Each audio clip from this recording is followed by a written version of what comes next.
Let's jump right into this. If you follow global security at all, you already know the weapons of tomorrow look completely different from what we used in the past. But in this explainer, we're unpacking a hidden and frankly, kind of terrifying mechanic of future conflict. It's a total revolution in the methodology of war where individual technological might actually matters way less than how you intelligently combine things. The core idea here is that individual power matters less than intelligent combination. Think about a symphony orchestra for a second. You could assemble the absolute greatest solo violinists, cellists, and horn players on the planet. But if they aren't playing from the exact same sheet music under one unified director, all you get is a deafening, chaotic noise. And much like that orchestra, modern warfare dictates that isolated technological capabilities, no matter how insanely advanced they are practically useless without a unifying methodology to actually bring them together. And this perfectly illustrates the changing face of conflict. We are moving so far away from the old physical battlefields, the trenches, the tanks, the traditional infantry lines. The new war zone is rapidly transforming into these invisible domains. We're talking about space orbits, stealth technology, global economic markets, and vast digital networks. The war zone isn't just a physical place on a map anymore, it's literally everywhere. Now you might be thinking, okay, well, whoever has the absolute best tech wins, right? Actually, no. Let's look at this really fascinating experiment conducted at Fort Irwin. The U.S. military tested a fully digitized 21st century American force. Infantry equipped with laptops, helmet sights, satellite guidance, the whole shebang. They went up against a traditionally equipped opponent in a war game. You would totally expect a high-tech slaughter, right? Well, the reality was shocking. That hyper-advanced digital force walked away with 1 win, 1 draw, and 6 absolutely devastating losses. So what's the lesson there? Having cutting-edge technology is completely insufficient if you're still relying on traditional military thinking. Just waiting around like a metaphorical watching tree that's hung full of sophisticated weapon fruits, hoping your enemy will just blindly crash into it, that is not a strategy. It's a massive blind spot. And this creates what strategists call the last war trap. Militaries that just coast on their past victories develop this lethal blindness to future threats. Think about it. After surviving the brutal trenches of Verdun in 1916, the French built the massive Maginot Line in the 1930s, essentially expecting the next war to be fought the exact same way. Fast forward to 1991, and you see global powers coasting on the massive conventional success of Desert Storm, assuming all future conflicts will be these neat, regulated force-on-force military engagements. But guys, the game has fundamentally changed. In our completely new security environment, the very concept of a fortress is just shattered. Visible national boundaries have completely disappeared into the ether of global networks. The old-school idea of resisting the enemy outside the gates is totally obsolete when the enemy is already inside your network, your financial markets, and your media. The battleground has expanded into completely new domains. This new methodology takes the peaceful, everyday elements of our lives and turns them into arenas for lethal, non-military warfare. Where there's a computer, there's a virus. Where there's currency, there's financial speculation. Where there's free media, there's psychological warfare. Literally everything is weaponized. And you can imagine this puts immense pressure on the international order. We're essentially watching traditional nations who are bound by things like the Geneva Conventions and fight on a very neat, regulated chessboard, being pitted against unrestricted actors who just smash the board entirely. For these new actors, there are no official declarations of war. There are no ethical boundaries holding them back.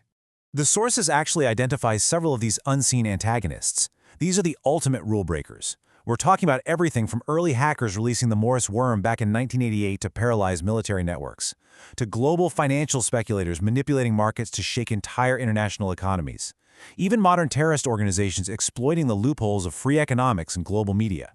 Because they aren't bound by traditional rules, they can wage devastating non-military campaigns that traditional states struggle to even comprehend, let alone defend against. Which leads us to this incredibly stark realization from the text. The most ideal method of operation for dealing with an enemy who pays no regard to the rules is certainly just being able to break through the rules. Basically, to counter these emerging threats, traditional powers have to stop fighting the last war.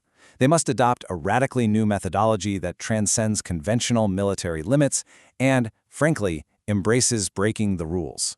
And this brings us to what the text calls the cocktail theory. If you look back through history, the absolute greatest strategists were essentially masters of mixing the strategic cocktail. They intuitively combined different capabilities on the battlefield to catch their opponents completely off guard. King Wu mixed vehicles and soldiers. Alexander the Great dynamically altered his infantry squares and cavalry flanks.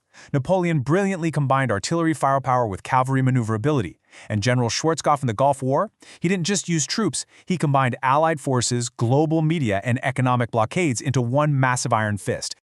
So this evolution of combination spans all of human history. It starts with the incredibly simple ancient pairing of a spear and a shield. Then it scales up to infantry and cavalry. By 1991, we're seeing complex joint military forces. And today, looking into the future, we are talking about total multi-domain integration. The scale gets much, much larger, but the underlying methodology, combining elements to create an overwhelming advantage, remains exactly the same. Now, this brings us to the core conceptual climax of this explainer, the addition principle. It is a deceptively simple concept with devastating strategic implications. 1 + 1 is greater than 2. When disparate capabilities are intelligently combined, the total strategic power you generate multiplies exponentially. It's really not about having the best single weapon anymore. It is entirely about what you pair it with. So what does this actually look like in practice today? Well, the ultimate future method of operation requires layering 3 distinct steps. You have to stack traditional military force, right, with trans-military technology, like cyber and space, and then bind it all together with non-military tactics. We're talking economic pressure, media manipulation, and regulatory warfare. Let's run a quick thought experiment to see this combination in action. Imagine a conflict that begins not with troops crossing a border, but with a sudden, silent financial market crash initiated by an adversary. Then, in the ensuing chaos, pre-planted sleeper computer viruses activate. They paralyze the civilian power grid, the traffic networks, the communications infrastructure, and only at the very end, when the society is in total panic and gridlock, does actual military force advance to secure a surrender. It is a terrifyingly seamless sequence. To master this kind of warfare, the text introduces a really brilliant metaphor, the empty basket. The ultimate methodology isn't some fixed set of rules, it's an empty basket. You consciously pack whatever unique combination of tools, military, financial, cyber, is needed for the specific target right in front of you. And when the target changes, you just empty the basket and start all over again. The definitive takeaway from this explainer is absolutely crystal clear. In the 21st century, simply hoarding isolated technological capabilities will not save you. If you treat your military like some kind of museum of high-tech gadgets, you are going to lose to an opponent who knows how to intelligently combine cheaper, diverse, non-military tools. Future survival depends entirely on mastering the combination. Which leaves us with a pretty provocative final thought. Will massive, traditional global powers learn to adapt this rule-breaking addition principle in time? Or, blinded by the rules of the past, will they inevitably be defeated by a strategic cocktail they never even saw coming? Keep that empty basket in mind as you watch the global headlines unfold. Thanks so much for joining me on this explainer.